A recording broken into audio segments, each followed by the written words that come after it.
Marcos Rocha. O coronel da Polícia Militar Marcos Rocha nasceu no Rio de Janeiro e ingressou na carreira militar em 1989 em Rondônia. Já atuou como diretor da Escola Militar em Porto Velho e como secretário municipal de Educação da capital.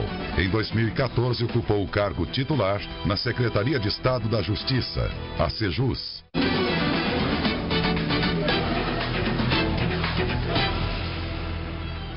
Candidato, quis o destino que o senhor fosse o primeiro a ser entrevistado pelos dinossauros do rádio e da TV, os profissionais da SIC. As nossas perguntas certamente serão as de todo um corpo de profissionais que gostaria de conversar com os candidatos e de nossa gente, que nos dá essa grande audiência em todo o estado e também fora dele. Seja bem-vindo, bom final de tarde para o senhor, boa entrevista para todos nós, obrigado pela presença. Quero também agradecer, parabenizar o trabalho que vocês desempenham, a gente assiste, né? Muito assistido. E que possamos, aqui nesse período, né, eleitoral, conforme as entrevistas dos candidatos, passar aquilo que o eleitor precisa saber. Aquilo que você que está em casa precisa saber de cada um, né, dos que pleiteiam assumir o governo do Estado. Coronel, por que ser governador de Rondônia? Primeiro, o Estado de Rondônia, ele é muito rico. É o Estado que nos abraçou, inclusive a todos nós que estamos aqui agora. É um estado que eu amo, aqui eu tenho a minha esposa, tenho os meus filhos. A gente vê que, com o passar dos anos, Deus vai nos capacitando para assumir determinadas funções e quis o destino, né, o Jair Bolsonaro, os meus amigos próximos e o PSL em Rondônia, que eu pleiteasse essa vaga, que eu estivesse à frente buscando corrigir os impasses, os problemas que nós temos aqui. E para mim, será uma honra. Everton Leone, Beni Andrade, Sérgio Pires, professor, que alegria, diferente esse momento para nós e tão especial. É verdade. E eu peço a vocês que me permitam essa liberdade de sugerir e solicitar ao Everton, por toda a história e trajetória do próprio Sistema Imagem, que ele faça essa pergunta inicial dos nossos dinossauros, já com, certamente eu sei, uma dose de satisfação que ele deve estar sentindo por virarmos mais uma página nesse período democrático de trabalho de nossa emissora. Boa tarde, Everton. Boa tarde, candidato, boa tarde, telespectadores. Coronel, o senhor, ao que me consta, nunca exerceu nenhum cargo político a partir das eleições, a partir das urnas. O que faz com que o senhor possa garantir ao eleitor que o senhor terá as condições, todas elas, tão próprias, tão difíceis, tão árduas, para governar um estado como o de Rondônia, com tantos problemas? A gente sabe que o estado de Rondônia realmente ele tem muitos problemas. Isso aí a gente observa na televisão, nos jornais, na internet. A gente sabe, a gente vive aqui, nós conhecemos os problemas. Um estado que não tem rede de esgotos, que a questão da saúde depende muito, precisa muito ser melhorado. A gente vê ainda que a Polícia Militar, organização que eu amo e faço parte, tente lutar junto com a Polícia Civil, sistema prisional, sistema socioeducativo. As polícias em si, federal, ainda carece muito e a gente vê um aumento da criminalidade.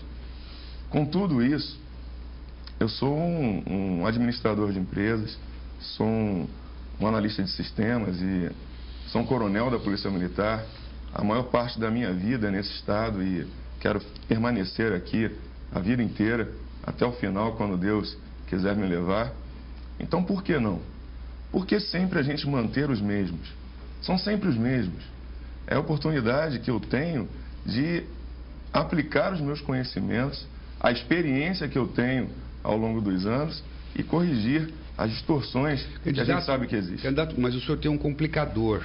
Pelo que a gente vê e observa, na nominata dos seus candidatos, o PSL não vai fazer nenhum federal e nenhum estadual. Especialmente estadual, que o governador precisa de uma bancada. Como é que o senhor vai fazer para compor depois, para poder... O Estado precisa de reformas. Se avizinha aí a extensão de uma crise no país. Como é que o senhor vai fazer para compor uma base aliada na Assembleia Legislativa, especialmente de uma forma republicana, que a gente sabe que é muito complicado? A gente não sabe se não vai fazer. Você teria que ter uma bola de cristal para dizer que a gente não vai conseguir ter um candidato. Nós temos pessoas fantásticas dentro do PSL, pessoas que já desempenharam várias funções. Mas mesmo que eleja um, que eleja dois, é muito pouco, candidato. Sim, mas a negociação, o trato, o fino trato com os próximos candidatos ou os próximos eleitos nas eleições... Mas quando o senhor fala em negociação, parece que isso é a palavra, por exemplo, que o seu presidente Jair Bolsonaro detesta. E o senhor está falando a palavra negociação. Quando eu falo negociação, isso é muito importante. Quando eu falo negociação, eu não falo de negociata. Eu falo de trato. Por isso que eu falei o fino trato. É a gente fazer o que é certo, saber conhecer e jamais, em hipótese alguma, se envolver com o que eu falei aqui agora, a negociata. Toma lá da cá. Isso não vai acontecer. O que vai acontecer é tentar buscar pessoas que apoiam o governo, que vai querer lutar pelo cidadão, que vai querer fazer o que é justo. Porque senão a gente vai ficar como sempre foi, como a gente viu aí de longa data, e isso o PSL, o Coronel Marcos Rocha, o Jair Bolsonaro e todos os candidatos do PSL são totalmente contra. Coronel, é um prazer tê-lo aqui. Eu gostaria de continuar nessa seara do Bolsonaro. É uma figura diferente na política brasileira e o discurso dele é um discurso também diferente. É um discurso que defende o armamento, é um discurso que agride eventualmente. Qual é a sua relação em relação a esse pensamento dele? O senhor é também um candidato agressivo? O senhor vai para a rua com a mesma linguagem dele ou o senhor vai mudar a linguagem aqui em Rondônia? O senhor é um pouco Bolsonaro? Eu sou um pouco Bolsonaro, sim. Eu sei que os senhores me conheceram enquanto professor, enquanto diretor do Colégio Tiradentes, mas eu também desempenhei... secretário do Estado. Secretário de Estado. A gente tem que saber se adaptar a cada realidade sem perder aquilo que você tem na sua característica. Eu tive bons ensinamentos da minha família, e os senhores conhecem, com alguns eu já conversei pessoalmente da minha origem. E eu digo uma coisa, o Bolsonaro, eu enxergo... Primeiro eu conheci o Bolsonaro em 1988. Ele era capitão do Exército e buscava uma vaga na Câmara Municipal do Rio de Janeiro, que é onde eu morava. E eu era segundo tenente do Exército. E ele era capitão. E ele começou a conversar com vários militares, principalmente os oficiais, e nós, então, decidimos apoiá-lo, né? Uma grande parcela do Exército Brasileiro da sociedade. E eu vi ali, depois nós perdemos contatos, passei no concurso da Polícia Militar, vim para a Polícia Militar e quis o destino nos aproximar novamente em 2015, logo após eu ter assumido a Secretaria de Justiça. Nos reencontramos, conversamos, ele falou dos ideais que ele tem, o que ele busca. Então, eu digo o seguinte, imagina uma pessoa que está dentro de uma Câmara Federal sem conseguir ter os seus projetos aprovados. Porque projetos que, de repente, vão extinguir alguns benefícios dos próprios candidatos. E ele não consegue. Algo que ele tenta fazer para melhorar a segurança pública e não consegue. É lógico que a pessoa vai se irritando ao longo dos anos. E a perseguição em cima dele é muito grande. É claro que ele, diferente de mim, ele fala rápido, né, o que ele pensa. Mas essa diferença não implica em dizer que nós não compactuamos dos mesmos objetivos. E quais são esses objetivos? É oferecer segurança ao cidadão, é ter uma educação de qualidade, e os senhores me conhecem, sabem como foi o meu trabalho na Secretaria de Educação e também no Colégio Tiradentes. Ou seja, somos diferentes, porém também iguais. O senhor disse que ele não consegue aprovar projetos. Mas ele, como presidente, vai precisar conversar com a mesma Câmara Federal, com o mesmo Senado. O senhor, como governador, vai precisar conversar com a Assembleia. Não é a mesma coisa? Ele não vai ter a mesma dificuldade? Ou como presidente e governador vai ser mais fácil para vocês? Sabe como é que eu penso? Por que eu aceitei assumir uma vaga para governador?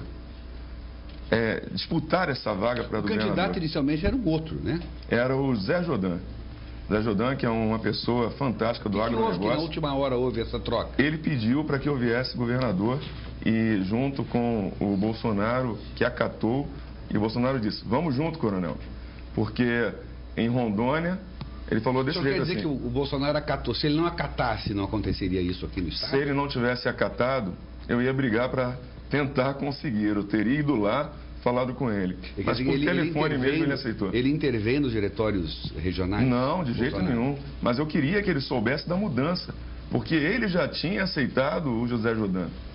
E quando o próprio diretório aqui de Porto Velho, aqui de Rondônia, decidiu pela mudança, junto com o José Jodan... O senhor vendeu o Jodan tão bem que depois teve que desvender, né? Pois é, mas eu não desvendi não, porque ele está do meu lado, é meu vice-governador. Nós vamos ter um único governo, interior e capital. O senhor estava falando sobre negociar ou não, conversar ou não com o parlamento.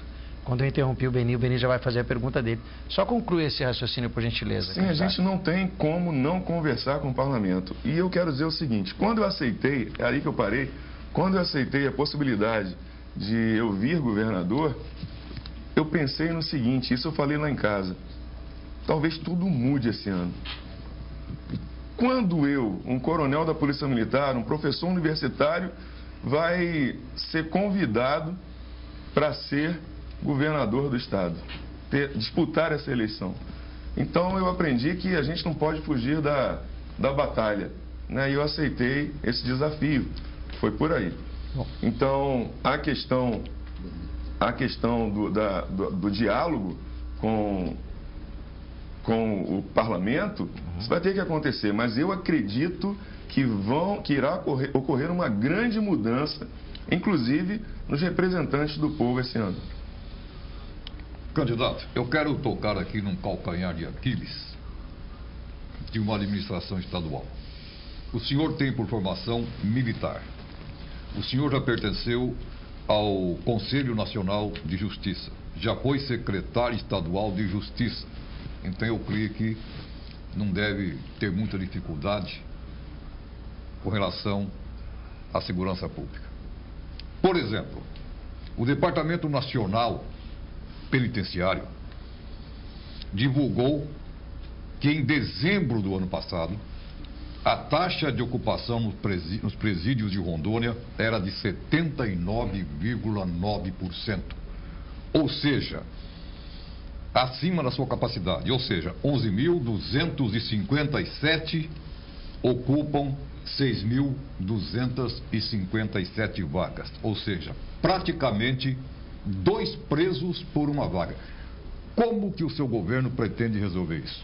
Veja bem, eu fui secretário de Justiça aqui, nós discutimos nacionalmente também com todos os secretários de Justiça e com o ministro da Justiça à época, depois com o ministro da Segurança, a questão das vagas nos presídios.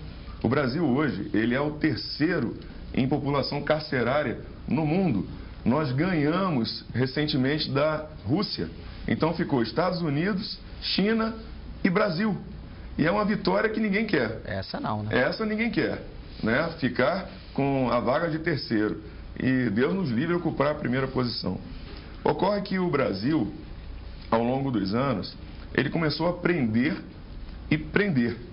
É claro que há necessidade, sim, de efetuar as prisões, mas essa prisão tem que ser pensada. Como vai ser? Muitas vezes, uma pessoa que cometeu um pequeno furto, ao ir para um presídio, ela se torna um grande criminoso. E eu conversei isso com o Bolsonaro, e ele concordou.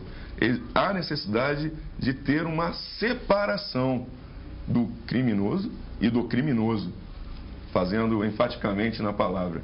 Então, há necessidade de se ter unidades. Aqui em Rondônia, quando eu assumia no final de 2014, eu fiquei do final de 2014 até abril desse ano na Secretaria de Justiça, quando eu saí para ser candidato.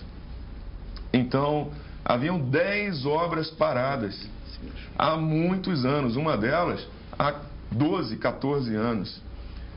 Então, nós começamos a tratar desses assuntos e conseguimos fazer a conclusão de várias dessas obras. Presídios. Presídios.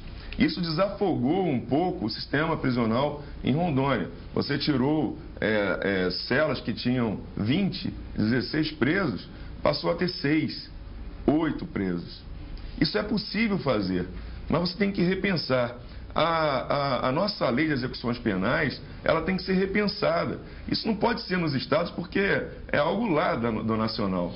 É algo lá do Parlamento Nacional. E tem que ser trabalhado. O problema todo é que quando a lei vai ser mexida lá em cima, fica um querendo botar a sua contribuição e tirando de pauta, ou seja, vira uma guerra que não se termina. Secretário, candidato, deixa eu pegar esse gancho dos presídios, que eu tenho aqui um detalhe que eu gostaria de ler rapidamente para o senhor.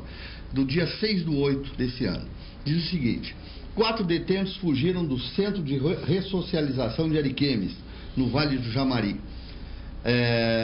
Foi a 7ª fuga de presos registrada num presídio que custou 10 milhões de reais e atrasou 8 anos as obras. O senhor era o secretário da Justiça quando o presídio... Agora em agosto? Não, quando foi construído. Sim. Foi construído. Como é que nós construímos um presídio que se torna o protótipo da fuga em Rondônia, secretário? É o Vale do Guaporé, deve ser, né? Não, o Vale do Jamari. Tá. O texto que eu tenho é lá, o Ressocialização de Ariquemes. Ah, tá, o de Ariquemes. Campeão nacional de fugas. Na verdade, aquela unidade, essa unidade é que estava parada há 12 anos. Há 12, 14 anos. E aí nós demos início, então, ao término dessa obra, que foi concluído, acho que há 2 anos atrás, não estou me recordando da data. No dia 27 de julho de 2017 foi a inauguração. Foi inaugurado. Isso. Então, o que acontece? A gente tem que entender que não se trata tão somente da não eficiência dos servidores, como muita gente divulga. Não é isso. Os servidores, eles atuam e tentam trabalhar da forma correta. É claro que em toda organização tem aqueles que vão tentar fazer a coisa errada. E foi plotado aí pela Polícia Civil a entrada de serra, de drogas e etc. Né? Mas isso não se trata da maioria dos servidores. Infelizmente, a gente tem sim esse problema que tem que ser cuidado e está sendo cuidado. Mas não se trata só disso. A gente tem que ter outros equipamentos. Então, nós estávamos com Privatizar o sistema é um caminho? Privatização não. Privatização não. Isso custa muito caro. A gente viu lá em Manaus o que aconteceu quando eles fizeram a cogestão mal feita. Tem que ser muito bem feito. Por exemplo, no Espírito Santo funcionava a cogestão de forma perfeita. Eu vi fábrica da Lilo, né, de sapatinho de criança, né, funcionando lá dentro, e os presos eles trabalhavam e realmente se ressocializavam ali dentro, além de outras atividades. Candidato, veja bem, hoje o efetivo da Polícia Militar é de 5.500 homens. A estimativa diz que seriam necessários 8.000 homens. Aí eu coloco para o senhor, é quantidade ou qualidade? Para onde o senhor vai? Eu pego carona com o Beni porque a gente tem o exemplo de Santa Catarina que diminuiu o número de policiais e melhorou a efetividade. Eu vou falar aqui a forma que, como coronel da Polícia Militar, é o que eu sempre pensei. Eu fui chefe da inteligência também da Polícia Militar e eu vi que naquele período ali, a inteligência funcionando bem, e ela funciona muito bem, como a gente consegue resolver problemas sem precisar, muitas vezes, estar na rua o tempo todo.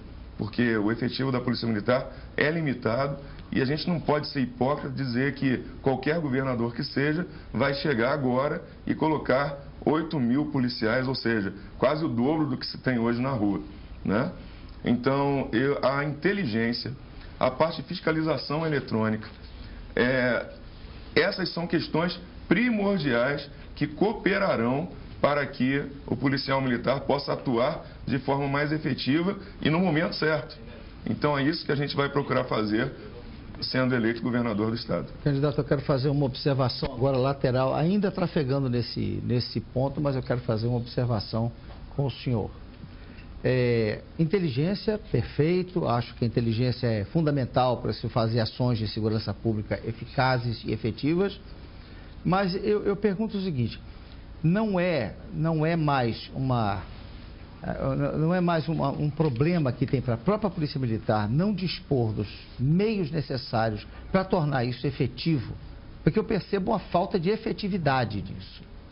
Entende? Veja bem. E o que acontece? Por que isso? Eu vou fazer um paralelo aqui. Quando eu fui secretário de Justiça, cheguei nessa secretaria, não havia arma, não havia munição, não havia colete balístico, não havia rádios, não havia viaturas, a alimentação do preso era muito cara. Enfim, era uma carência total, não tinha capacitação do servidor.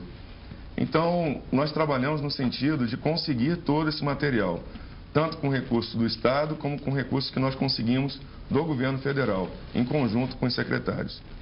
A mesma coisa acontece. A Polícia Militar, além da questão da inteligência e da parte de monitoração eletrônica e tal, é necessário que o policial ele tenha meios para trabalho.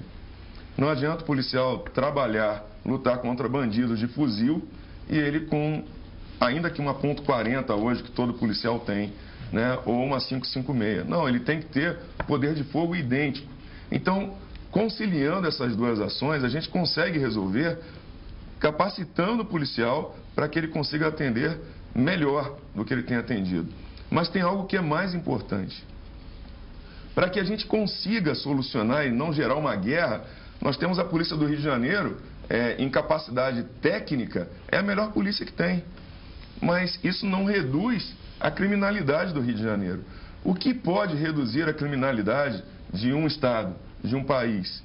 Educação. Então a gente tem que partir para a base. E o senhor, como professor, sabe disso. A gente já conversou sobre isso. A questão da educação, trabalhar na base da família, trabalhar com a educação, no conceito da educação dentro da escola, e aí sim a gente conseguir, em conjunto, atender a toda a demanda. Candidato, eu concordo com o senhor, mas eu me preocupo muito com o momento, com agora. E veja bem, em 2017, Porto Velho conquistou o segundo lugar entre as capitais com maior número de roubos e furtos de automóveis no Brasil. E Rondônia, candidato, ficou em 9º lugar entre os estados. Concordo com a educação, mas e o agora, o já? É claro, a gente tem que agir energicamente. Não tem outra forma de agir. A gente tem que trabalhar na educação, a gente tem que trabalhar conseguindo os meios de prevenção, é claro, do crime, mas o que tem acontecido hoje aqui em Rondônia, inclusive, aumentou o índice de estupros, aumentou o índice de crimes violentos. Nós tivemos realmente, Beni, você tem toda a razão, situações que vêm trazendo preocupação. As pessoas estão se prendendo, estão em presídios em suas casas.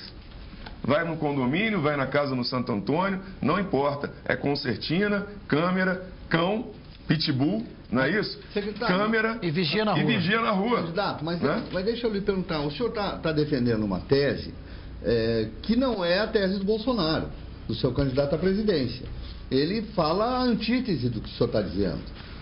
Como é que o senhor explica? O seu presidente diz uma coisa em relação à segurança e o senhor está defendendo outra. Uma coisa é a realidade nacional, por exemplo, Rio de Janeiro. Outra coisa é a realidade de Rondônia, né? Exemplo, Rondônia. A gente está trabalhando em realidades diferentes. Por exemplo, a polícia militar, a polícia de Rondônia é tida como a menos corrupta do Brasil. Isso foi pesquisa que né? Então não tem como a gente trabalhar no mesmo pensamento. É claro, nós temos que ser enérgicos, precisamos ser enérgicos. População de casa, é claro que vai falar que sim. E a gente precisa sim. Só que a polícia hoje, a gente tem que entender que a lei, e isso é um assunto importante, ela tem prejudicado a ação da polícia. O policial militar, ele não sabe, o policial militar que eu falo, policial civil, militar, ele pensa 2 vezes quando ele vai algemar. Porque se ele algemar da forma errada, ele pode responder processo.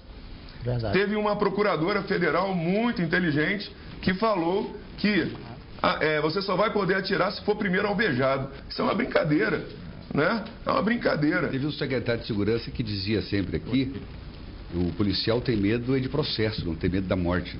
Não. Nenhum policial tem medo de morrer. A gente tem amigos. Tem medo do processo. Tem medo do processo que prejudica a família. É desonra. Mais do que a própria morte. E a desonra, né? E a desonra. Então, não tem condições. Agora, eu imagino que o senhor, como candidato, e imagino que todos eles devem ter muitos sonhos de fazer, de realizar, de construir, de resolver os problemas da segurança, que precisa de dinheiro, os problemas dos presídios, que precisa de dinheiro, o problema das estradas, que precisa de dinheiro, das vicinais, que precisa de dinheiro. educação, melhoramos muito agora, em 2017, mas precisa mais investir, escolas militarizadas, imagino que o senhor também participe dessa ideia também. Agora, nós temos um problema que os candidatos, aquele que ganhar a eleição vai enfrentar, que é, de todo o bolo que o Estado arrecada, 90,10% vai para pessoal e para custeio. Já sobrou muito pouco para que ele possa trabalhar os investimentos. Ou seja, desse dinheiro ainda, desses 10% praticamente que sobra, 7,35% é para investimento, ou seja, apenas 520 milhões de reais. Como é que faz um governador, no ano, estou falando agora para 2019, a previsão, conseguir fazer investimento necessário para melhorar as condições do Estado, quando apenas 520 milhões sobrarão para investimentos? Veja bem, eu até colhi uns dados. Em 2018, a dívida, né, a receita líquida do Estado vai ser entre 7,7 bilhões. Só que a dívida do Estado, somando tudo, é 7,9 bilhões. Como é que se consegue fazer isso? É possível? É lógico que é o somatório da dívida. Então tem como investir, sim. Somando. É como se a gente tivesse um empréstimo no banco, você consegue trabalhar com o que você tem. Somando a dívida toda, dá 7,9 bi em 2000. Agora, né? A despesa do Estado é de 7 bi. A despesa do Estado do ano. A despesa. Certo? E a receita. 7,9. A receita está se esperando. 7,7. Isso desse ano. Desse ano. Para 2019, 8,2 bi. Mas aí, como é que faz isso? É que está o detalhe. A gente precisa enxugar o Estado. Começa por aí. Enxugamento do Estado. Da mesma forma que a gente fala. Cortar secretarias? Juntar secretarias, sim. Reduzir custos. Sim. Reduzir o número de cargos comissionados. Sim. A gente não pode dizer, não vou fazer isso. Se eu tenho que falar a verdade, eu tenho que falar a verdade aqui. Eu não posso mentir aqui para os senhores, que são os dinossauros da comunicação aqui no nosso Estado, e chegar depois e fazer diferente. Então, mais do que isso, o senhor está falando para milhares de outros. Para milhares de pessoas. Nesse levantamento que o senhor fez, candidato, o senhor colocou aí a dívida do Beron? O Beron é um problema muito sério que foi gerado lá atrás e que precisa ser sanado. Eu conversei com Jair Bolsonaro, um futuro presidente do Brasil, né, e ele disse para mim o seguinte... O senhor conversou com a pessoa errada para falar sobre dinheiro, porque o Bolsonaro não entende nada de economia. Não, entende. Ele esconde o jogo. Então o que acontece? Conversei com ele e ele falou assim, olha, nós vamos precisar tratar isso com carinho, sim. O Rio de Janeiro está, inclusive, muito pior. Está. Infelizmente. Mas ele falou o seguinte, nós vamos tratar disso, sim. Vamos ter que negociar, sim. Porque não adianta, inclusive, a gente ter aí uma dívida imensa que não vai ser paga nunca. Né? Mas, eu queria fazer uma observação na sua fala um pouquinho anterior, candidato. É o seguinte, o senhor fala que nós temos que reduzir o tamanho do Estado. Mas não seria também adequado fazer com que a única fonte produtora de riqueza, que é a iniciativa privada, possa dar maior suporte de natureza tributária ao Estado, para que ele tenha uma folga de receita maior da advinda da produção? Eu vou falar, que eu não consegui completar a mensagem que eu ia dar. A gente tem que sim reduzir o Estado. Eu penso nisso. E é necessário isso, né? Mas a gente tem que pensar também que aqueles que produzem o agronegócio, o comércio em si, eles sofrem muito, sofrem demais. Por exemplo, as empresas, isso aí é pesquisa, elas abrem, tendem a durar 2 anos e fecham as portas. E da mesma forma que ela teve dificuldade para abrir as portas, ela tem ainda mais dificuldade para fechar. E isso gera um problema muito sério, ou seja, nós precisamos sim, e a forma de você gerar riqueza e renda é facilitar a abertura de empresas, de você dar condições de trabalho para as empresas, fazer com que produza. Perfeito. E é o que não está acontecendo hoje no Brasil. Deixa eu cortar o senhor, só um minutinho, eu queria cortar o senhor em relação a esse detalhe. Nós temos, por exemplo, uma vocação natural para o estado de Rondônia, que é a aquicultura, a piscicultura. É inegável que nós temos todos os elementos, os condicionantes para que nós tenhamos uma produção que supere 1.600.000 quilos que foram exportados, foram produzidos no ano passado. E mais de 2.300.000 dólares. Pois é uma quantidade de dinheiro respeitável. Num negócio que praticamente há um investimento, quer dizer, o payback desse investimento é muito pequeno. Mas é sai muito daqui rápido. sem valor agregado. Né? Exato. Sai por sair, né? Se nós tivéssemos, exatamente, se nós tivéssemos uma política pública, governamental, e aí eu pergunto para o senhor se isso não está passando pelo seu pensamento. Se nós tivéssemos uma política governamental de apoio à aquicultura, não só à piscicultura, eu falo aquicultura de uma maneira geral, e nós temos outros vieses possíveis. Por exemplo, nós temos uma deficiência em relação à ração do animal. Nós não produzimos ração com a qualidade e nem na quantidade necessária para alimentar o nosso plantel de alevinos e de nubiles e outros da cadeia. O senhor pensa sobre isso? Sim, penso sim. A gente precisa trabalhar nesse aspecto.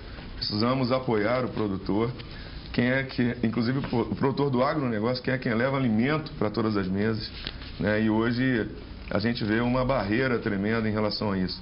E eu digo mais, conversando também com o Bolsonaro, com o futuro presidente, presidenciável, eu tenho que parar de chamar ele de Bolsonaro, ele vai ser o presidente do Brasil, né? O senhor presidente. É bom ter respeito. Exatamente. Então, Jair não vai chamar nunca mais, então. Como? Jair não vai chamar nem Jair vou ter que parar de chamar, vai ter que ser senhor presidente, né? O que acontece é o seguinte, a gente conversou sobre a questão das reservas.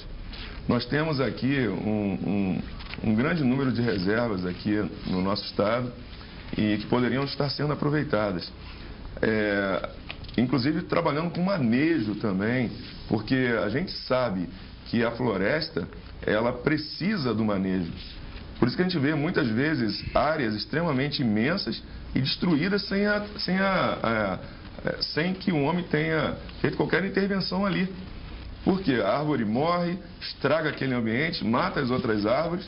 Ou seja, se a gente trabalhar com a questão do manejo de madeiras, por exemplo, a gente vai gerar também renda para a nossa sociedade. Estou viajando em todas as cidades. Estive recentemente ali na Ponta do Abunã e eu vi uma reserva, famílias que foram expulsas, né, dali de Extrema, estão sem ter onde ficar, né, e poderiam estar convivendo ali com aquele ambiente. Candidato, com relação à economia ainda, é o seguinte, o estado de Rondônia tem dívida, mas não é um estado inadimplente, é diferente.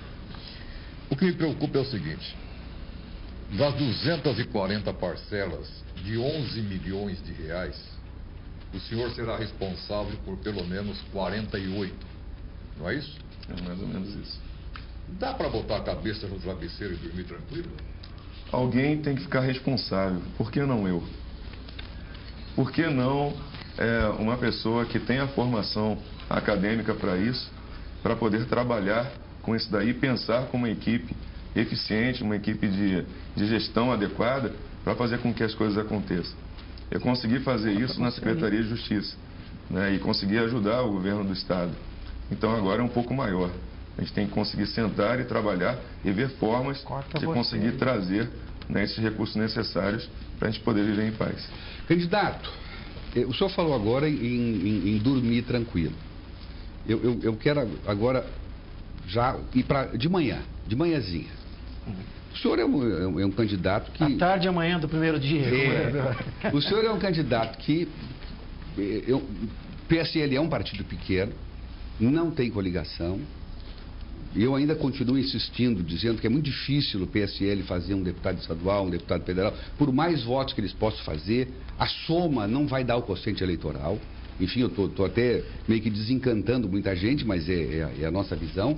Aí eu lhe pergunto, O senhor, com todas essas dificuldades de um candidato que está começando agora na política, nunca enfrentou as urnas, o senhor de manhãzinha, o senhor acorda, eventualmente se imaginando o governador de Rondônia?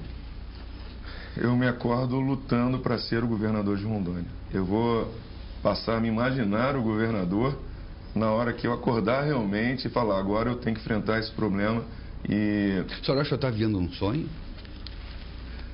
Às vezes eu penso, parece estar parecendo um sonho, mas eu creio que esse sonho está se tornando realidade quando a gente olha as pesquisas de internet.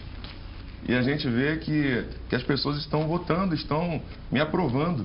Então, isso faz com que a gente tenha fé. Uma menininha gravou gratuitamente uma musiquinha para mim e dizendo, eu confio no Marcos Rocha, eu quero que ele venha governar. Pô, aquilo ali faz a gente arrepiar. O senhor está confiando também um pouco no taco do Bolsonaro para o senhor ser alavancado aqui no Estado? Porque essa vinda dele para cá deve ter ajudado bastante a sua gente observa, né? Eu já vi na rua, inclusive, carros que pegaram adesivos do PSL e do Bolsonaro, cortaram e botaram de outro candidato para enganar a eleição. Enganaram o eleitorado. Então toma cuidado, Bolsonaro é 17, né? Então acontece isso também, é? Tem, botaram um outro número, cortaram direitinho. Mas não é só o político que é corrupto? Então, o eleitor também faz das suas. Então tem pirata nessa história também. Tem pirataria nessa história também. De repente é a pessoa que está trabalhando na eleição daquele específico candidato. Quer pegar uma carona no Bolsonaro também. Bolsonaro. Nós não estamos pegando carona no Bolsonaro. Nós somos uma equipe junto com o Bolsonaro. É diferente. O senhor é Bolsonaro? Eu sou Bolsonaro.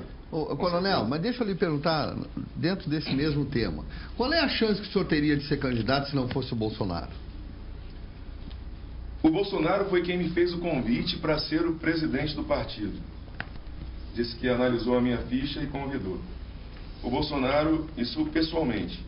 Bolsonaro, logo em seguida, é jeito dele. Ele falou assim, aceita ser o candidato do partido, ser o presidente do partido? Eu, não. Aí ele aceita. Aí eu nunca trabalhei com isso. Aí, o senhor teve a coragem de dizer não pro Bolsonaro? Por que não? Não sei, nós somos amigos. Foi só São 30 anos foi só de uma relação. coisa que passou por aqui. Assim. São 30 anos de relação. Eu falei, não quero. A gente precisa mudar o Brasil, mas precisa mudar de verdade. E ele usa isso daí. Precisa mudar o Brasil e mudar de verdade. Então, ele me chamou para ser o presidente do partido, eu aceitei. Logo em seguida ele falou, senhor presidente, se eu vim candidato. O senhor seria capaz assim. O senhor seria capaz de pegar um tripé desses aqui e simular uma metralhadora e dizer que vai metralhar os petralhas todos? Veja bem, quando ele fez aquilo ali, e eu olhei, foi lá no Acre que ele fez isso, ele fez em razão da dor que ele vive. Né? E do que ele viveu ao longo desses anos. A dor não é do povo brasileiro, não? De todos esses anos, né? O brasileiro sofre como ele sofre, por isso que tem toda essa movimentação para o Bolsonaro. Nós tivemos 25 mil pessoas recebendo o Bolsonaro aqui no aeroporto. O jornalista do Rio de Janeiro disse que tinha dezenas. A gente sabe, a gente que mora aqui sabe que não foi. Foram 25 mil pessoas ali.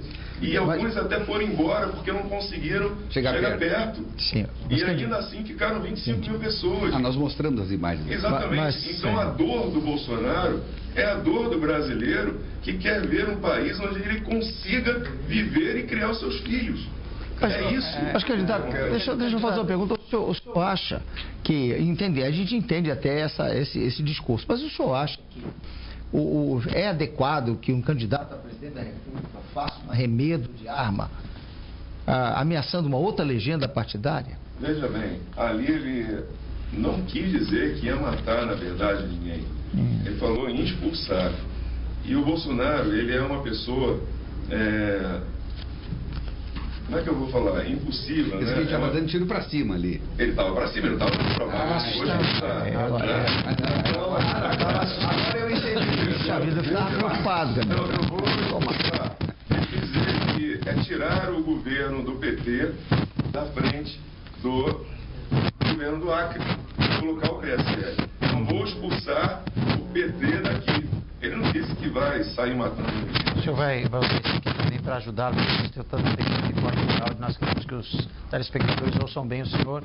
Eu já pego carona na arma apresentada pelo Everton, comentada pelos companheiros da petralhada para saber do senhor. Nós tivemos a impressão de que em algumas visitas do candidato à presidência ele está protegido com um colete à prova de balas. Pode ser impressão nossa. De qualquer modo, eu imagino que por conta da sua contundência, em alguns momentos dessa caminhada ele tenha medo. Porque a história recente do Brasil prova que em alguns momentos determinados candidatos precisam ter medo mesmo.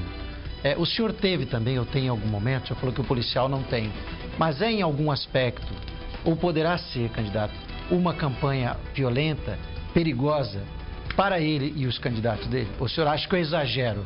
Não, não é exagero, não é possível. Quando a gente começa a observar que tem... Todos sabem que eu pertenço a uma denominação religiosa.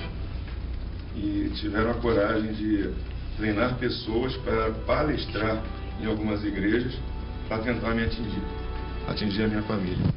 Então, se tem coragem de fazer uma coisinha dessa, num primeiro turno, imagina o que podem fazer na disputa de uma vaga a governo do Estado. Só que tem um detalhe, isso é muito bonito até. Os meus amigos, tanto agentes penitenciários como policiais militares e policiais civis, que já manifestaram apoio, já falaram: a gente está com o senhor agora e sempre. E aqui tem um grupo também que, não por medo, mas estão acompanhando por amizade, por respeito e companheirismo ao longo desses 30 anos de trabalho. Everton Leone tem a palavra para a sua pergunta. Por favor, Everton. O candidato foi secretário municipal de educação durante algum tempo. Eu quero falar das escolas militarizadas, que para quem está lá, os pais dos alunos que estão lá, é a melhor coisa do mundo. Ainda tem muita gente do lado de fora que é contrário a essa ideia. Hoje nós temos aqui no estado 6 escolas militarizadas. O senhor pretende avançar nessa ideia da escola militarizada, implantar mais escolas militarizadas no estado? Veja bem, pergunta excelente essa daí. Eu fui vice-diretor do Colégio Tiradentes em 2006 e lá nós criamos um curso pré-vestibular. Hoje nós temos médicos que passaram pelo Colégio Tiradentes, temos advogados, delegados, enfim. Em 2011 eu voltei para o Colégio Tiradentes como diretor, depois de outras atividades que eu desenvolvia. E aí eu me preocupava muito, com os alunos, comecei a trabalhar, melhoramos a estrutura da escola junto com os professores, pais, alunos, trabalhamos realmente em equipe. E a gente verificou que realmente a escola ela alcançou um índice dentro do estado de Rondônia elevado comparativamente às outras escolas. Eu fiquei bastante conhecido naquele período ali e 5.000 das 1.200 vagas existentes, 5.889 famílias me procuraram e eu decidi, isso é porque eu não contabilizei tudo, eu decidi começar a tentar vagas para essas pessoas. Aí eu fiz um projeto simples para a implantação de colégio Tiradentes pelo estado e mais um colégio em Porto Velho. E aí nós conseguimos, com o apoio do governo do estado, do governador do estado, criar o colégio Tiradentes em Jaci e junto com a polícia militar também. Parece que é modelo essa escola, Jaci. Extremamente, é uma escola linda, fantástica. E a gente vê, por exemplo, a escola Manaus, que há pouco dava tanto problema. Muito problemático. Hoje a gente vê que é um modelo também de escola. A escola Manaus era assaltada todo dia, né? Exatamente, todo dia. Qual é o segredo, Bruno? O segredo é compromisso, fiscalização. Eu quero dizer uma coisa. Hierarquia e disciplina. Hierarquia e disciplina. Não tem como resolver nada se não tiver disciplina. A gente não consegue passar num concurso público se não tem disciplina. A gente não consegue fazer um trabalho adequado, como vocês fazem aqui, se não houver disciplina. Mas não dá para o senhor estender isso também para as demais escolas do estado, coronel? Será que não dá para militarizar tudo? Não, eu acho que não deve militarizar tudo. Sim, mas eu digo estender a disciplina, né? A disciplina, sim. Dos professores. Olha só, ainda que a gente não consiga fazer escola Tiradentes em todas as escolas, a gente tem que respeitar que tem escolas públicas que funcionam. Essa é a minha ideia. A gente pode, sim, não esquecer que mesmo não sendo militar, o canto do hino nacional, entrar em forma ali, ter as orientações que se tem, aquelas atividades normais Deixa eu de ter uma futebol. ideia, para colaborar com o senhor, nós temos um professor que nós entrevistamos aqui, ele de manhã dá aula no Tiradentes, à tarde numa escola convencional. Ele diz o seguinte: de manhã eu vou para o céu e de tarde eu vou para o inferno. Ele disse com essas palavras. Com essas palavras. E isso acontece sim. Isso acontece. Candidato. Em algumas unidades escolares do Estado. Candidato, Porto Velho, ao longo da história, tem sido o patinho feio das administrações estaduais. Eu pergunto, o que Porto Velho pode esperar do seu governo? Primeiro, só completando, um Tiradentes pelo menos por cada cidade do nosso estado. Isso daí é o meu projeto. Pelo menos. Em relação ao que a população pode esperar do Coronel Marcos Rocha, o 17, posso falar, não posso? Pode. Do Coronel Marcos Rocha 17, é pulso firme para as ações que precisam ser adotadas. Como eu falei aqui anteriormente... Parceria com o prefeito? Parceria com prefeitos. A gente precisa... Eu vim de cidades agora que não tem assistência à saúde, né? A população toda vem para Porto Velho. Então, não tem condições de permanecer desse jeito, a gente precisa fazer. Não é criar elefantes brancos, porque muitas vezes vem recursos para construir unidades lindas que não tem gente para se colocar, ou não se pensa quem é que vai trabalhar ali. Se bem não que de um pronto-socorro a capital está precisando. Está precisando. A gente tem o euro, né? A possibilidade de criar aqui, de fazer funcionar, de fazer a construção, a conclusão do euro. E isso é necessário, porque o João Paulo... A gente sabe que não dá mais. Nós temos excelentes profissionais de saúde lá atuando, um dos melhores do Estado, que não tem meios adequados ou não tem uma estrutura adequada para funcionar. Então, a gente tem sim que melhorar também aqui no nosso Estado, aqui na capital, a questão da saúde. Faltando 3 minutos para terminar o programa, levando em conta que o candidato vai se despedir também, acho que dá tempo para mais uma pergunta. Quem que faria? Eu queria só Sérgio? voltar para as escolas militarizadas, que não há nenhuma dúvida, ninguém duvida que ela é a redenção da qualidade do ensino e de disciplina e tal. Mas ela tem um probleminha, coronel. Ela custa 6 vezes uma escola normal. Tem como baixar esse custo para espalhar essas escolas no Estado? O que acontece na escola militar é que você vai ter que ter um efetivo militar atuando ali dentro. Isso não necessariamente você precisa colocar os professores que são militares. Você não precisa colocar... Não é isso. Aí, nesse caso... Você pode pegar um militar da reserva e utilizar na escola. Aí ele receberia 70% do soldo dele, é isso? Não necessariamente. Ele pode vir como diretor da escola. Ele pode aplicar o conhecimento que ele tem e funcionar como diretor da escola. Hoje... O senhor está falando em tirar o militar da rua, não, da segurança. Não, de jeito nenhum, isso não tem condições. Mas é você... E nem desprestigiar o professor convencional. Não dá, porque eu conheci professores realmente fantásticos, dedicados, e que a estrutura não permite, muitas vezes, que ele consiga atuar. Então, veja bem, para funcionar o Estado tem que ter compromisso. Compromisso. Eu sempre ouvi no meio militar dizer o seguinte: toda a estrutura vai funcionar de acordo com aquele que comanda. E eu vou trabalhar no sentido de agregar todos, de fazer com que nós nos tornemos verdadeiramente uma equipe e entendamos todos os servidores, todos aqueles que atuam na máquina, que se não agirmos e agirmos rápido, nós poderemos perder a nossa paz totalmente. Eu não quero ser indelicado com os nossos entrevistadores, debatedores, mas nós temos só mais um minuto para terminar o papo.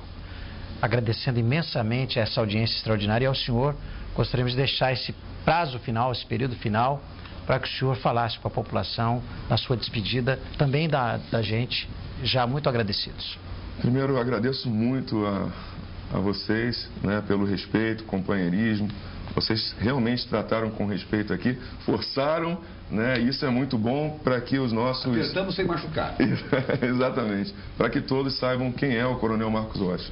Quero dizer a todos que estão aí em casa que eu não sou um político de carreira. Nunca fui político na minha vida, mas exerci sim funções políticas em razão de ser secretário municipal, ser secretário de Justiça e outras funções, mas o que eu quero é que todos me ajudem para ajudar esse Estado que me acolheu e que eu tanto amo. É importante saber que eu não vou descansar e que não vou ser um governador de ficar atrás de uma mesa.